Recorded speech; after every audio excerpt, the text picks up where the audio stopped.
Hey everyone, Terry Video here. If you're watching this video, it means you probably have a Canon C100 Mark II or a Canon cinema camera.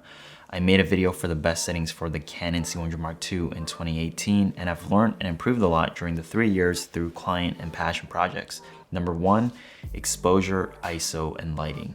People have asked me on this channel if I shoot under or overexposed. Based on my experience of working with CLOG footage, I like to shoot everything at an optimal and balanced exposure as much as possible. This means I'm not intentionally overexposing or underexposing a shot. I generally try to keep my exposure tick near the middle. Since 2018, I've begun to implement external lighting techniques to help me achieve an optimal exposure.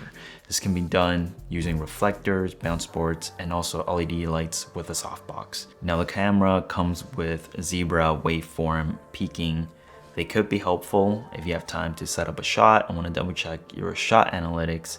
These extra aids can be useful, but can also distract you from getting the shot in the moment.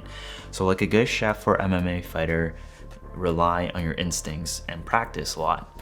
Finally, I keep everything at a native ISO of 850 because it retains more dynamic range in the highlights and shadows for CLOG. Number 2, lenses. Now we can talk about settings all day, but you need to have a good lens for any camera body.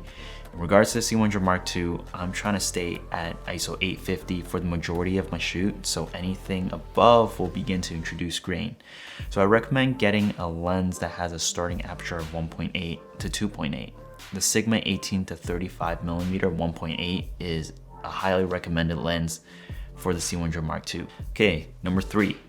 Built-in ND filters. Now I've talked about this point several times in previous videos, but the built-in ND filters are one of the main reasons why I get such amazing footage from my Canon C100 Mark II. It gives me the ability to stay at a shallow depth of field while maintaining a balanced exposure of highlights and shadows.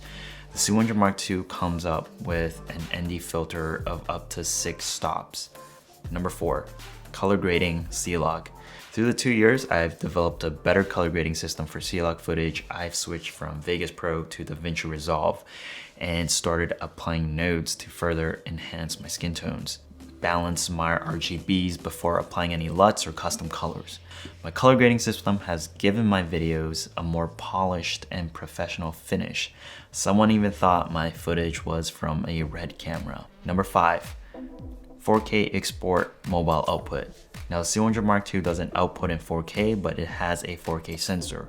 If you want to upload in 4K to YouTube, you can easily edit your C100 Mark II footage in a 4K timeline and output in 4K without losing any details. Since the C100 Mark II is a 4K sensor downsampled to 1080, you can also output your videos for mobile such as TikTok or Instagram Reels/Stories. Now, if you're interested in learning more about the C100 Mark II for professional shoots, I've been using this camera for music videos, weddings, businesses. It's definitely a camera that gets you hired for gigs and gets the job done. Now I've put together a complete guide of my professional and practical experience using this camera. It includes my audio gear, camera settings, color grading, exporting tips, lens lighting, my backpack of how I carry the C100 Mark II, and other bonus tips. Thanks for watching, and I'll see you all in the next video. Peace.